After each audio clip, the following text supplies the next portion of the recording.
Before we dive into today's story, I just want to say thank you from the bottom of my heart to everyone who's liked a video, left a comment, or shared something from this channel. You're the reason this journey keeps going. We're still at the beginning, and we've got a big dream ahead of us, reaching our first 1,000 subscribers. For big channels, that might sound small, but for us, it's everything. It's the push we need to grow, improve, and bring you even stronger content every time. So if you haven't subscribed yet, now's the perfect time. Join us and help make that dream a reality. And don't forget to share this video with someone who'd love it too, because this story, it deserves to be heard by more people. Now let's begin, because what you're about to see will change the way you see Mufasa forever. Do you really think you know everything about Mufasa? Do you think he was just a king who died early and left his son to finish the journey? If that's what you believe, then you've only seen the surface. What you're about to see isn't just details. It's secrets, clues, and hidden hints Disney buried deep in the scenes. And if you read them the right way,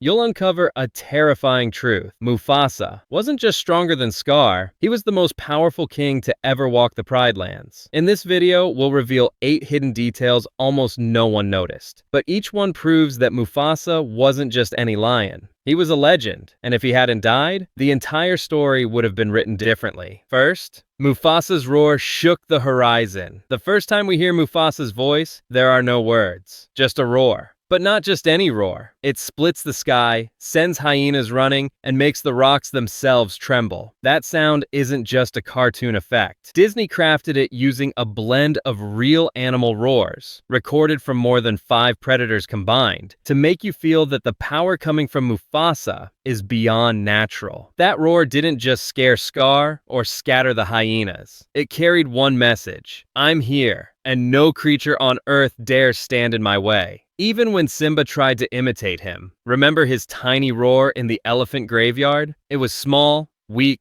lost in the wind. But when Mufasa roared, the whole place went silent. Even the wind changed direction. Second, his heroic leap into the stampede. Do you know what it means for a lion to jump into a stampede of raging buffalo? It's a death sentence. It means choosing to die just to save your child. But Mufasa? He didn't think twice. He didn't calculate. He didn't wait. That jump wasn't just courage. It was mastery, raw muscle power, mental focus, training, because no one can move in chaos like that unless their body is built for battle. His eyes didn't wander. They were locked on one thing: Simba. Look at the stampede, like crashing waves. But in the middle of it, one lion pushes forward, shoving bodies aside, blocking horns with sheer force. And in one moment, he lifts Simba on his back, as if the chaos around them was just wind. That's not just a scene. That's a legend being born before your eyes. And the strangest part? Even after saving his son, he kept fighting, kept running, still trying to escape. What people don't realize is, Mufasa had the strength to face an army alone, if the circumstances were just slightly different. Third, Mufasa's presence silences evil. The villain here isn't ordinary. It's Scar, a cunning lion, a master manipulator, always plotting from the shadows. But when he's in front of Mufasa, his voice drops. His tone fades. He won't even make eye contact. Disney staged these moments masterfully. Every time Scar is with Mufasa, the camera shifts downward, as if telling us Mufasa is always above him. And Scar can't lift his gaze. He speaks like he's asking permission just to talk. Remember the line? "I'm sorry, I forgot to give my respects, Your Majesty." That's not a joke. That's a reflection of the raw authority Mufasa radiates. An aura so strong even his own brother, the one planning his death, can't face him directly and waits for the moment Mufasa turns his back to strike from the shadows. And Scar?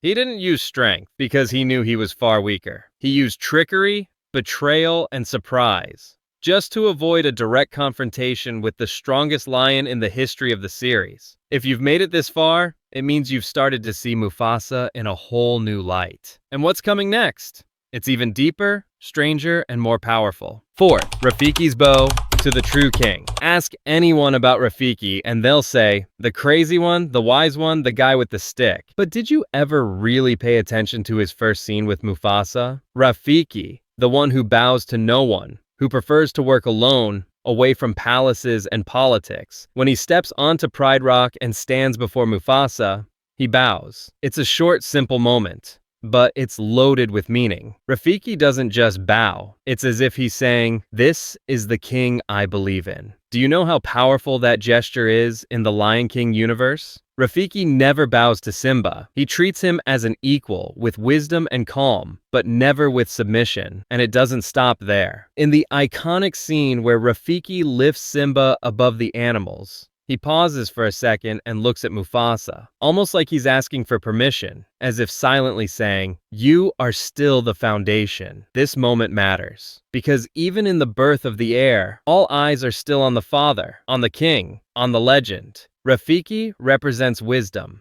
And when wisdom bows to a king, you're not looking at an ordinary ruler. Fifth, the animals love Mufasa without fear.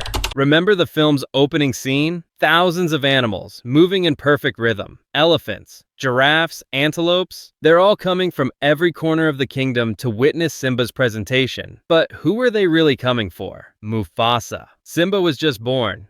No one knew him yet. But they showed up because he was Mufasa's son. And the strangest part? None of them were afraid. In a world where lions hunt other animals, you see a gazelle looking up at Mufasa with a gentle smile. An elephant nodding with respect. That's not a coincidence. And Disney didn't animate that by accident. Lions are usually feared.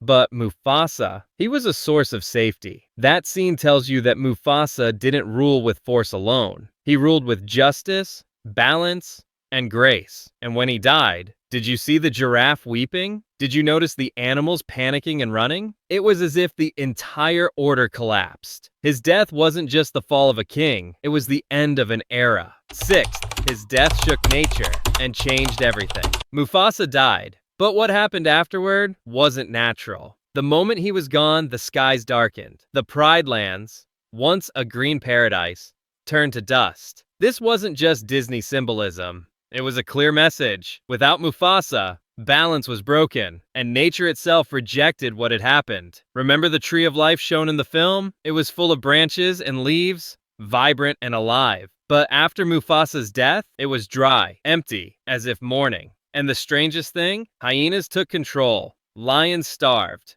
Nights grew longer. Rain disappeared. As if the universe itself was screaming, "This isn't right." Just one scene says it all. Simba standing on Pride Rock after his return. Rain falls. The fire dies. Nature exhales. It's like the earth had been waiting for the air to restore order. But look closely at the clouds. The lightning casts a shape, Mufasa's silhouette in the sky, appearing one last time, as if returning to correct what was broken. Mufasa didn't just die as a character.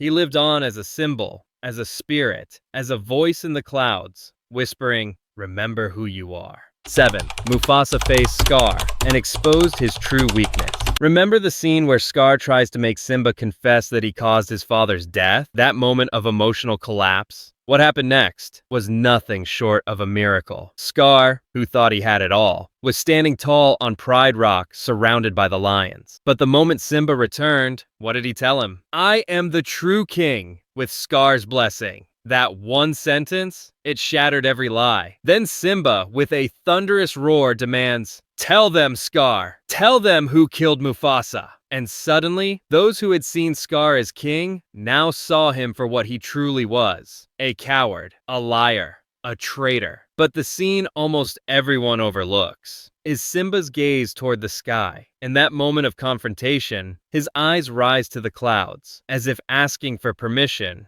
or strength, or summoning the spirit of Mufasa. There's no actual image of Mufasa in this scene, but the wind shifts. The fire burns brighter around the rock, as if the universe itself declares, the real king has returned. Scar, once seen as a ruler, shrinks into nothing more than a shadow. And the scene tells you one thing: Mufasa's power wasn't just muscle, it was presence. A legacy so powerful he could change the course of fate, even from afar. 8. Mufasa's appearance in the clouds wasn't just spirit, it was power. Remember that legendary moment when Rafiki takes Simba aside and says, "Come with me, someone wants to speak with you." That scene in the clouds?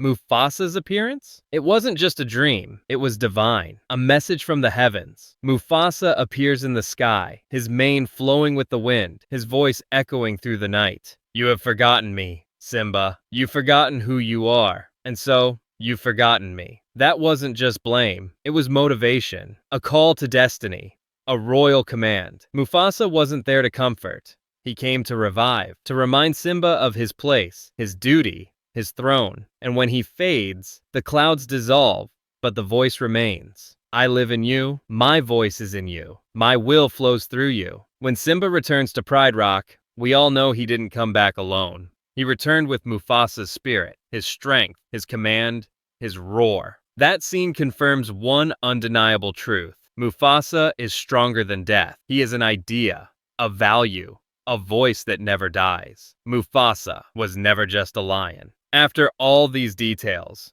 if you still doubt that Mufasa is the strongest lion in the Lion King history, then maybe you've been looking at him the wrong way. He isn't the strongest just because he fought, or because his roar scattered hyenas, or because he was king. He is the strongest because he ruled with justice, and all followed him with love. He died, and the universe changed. He returned as a voice, an inspiration, a spirit guiding the destiny of an entire kingdom. He was a father, a mentor, and a guide. And above all, he was a legend that lived beyond death. Every detail, every frame, every roar was telling you, this isn't just a lion, this is Mufasa. And maybe Disney didn't need to make a prequel about his past, because what we saw in that first film was enough to make the whole world remember him as the greatest lion in history. Did this video change how you see Mufasa? Tell me in the comments. And if you have a stronger theory, or a moment where Mufasa felt truly legendary, I want to hear it. And now, if you love the story, don't forget to like, subscribe, and get ready, because what's coming next will be even greater.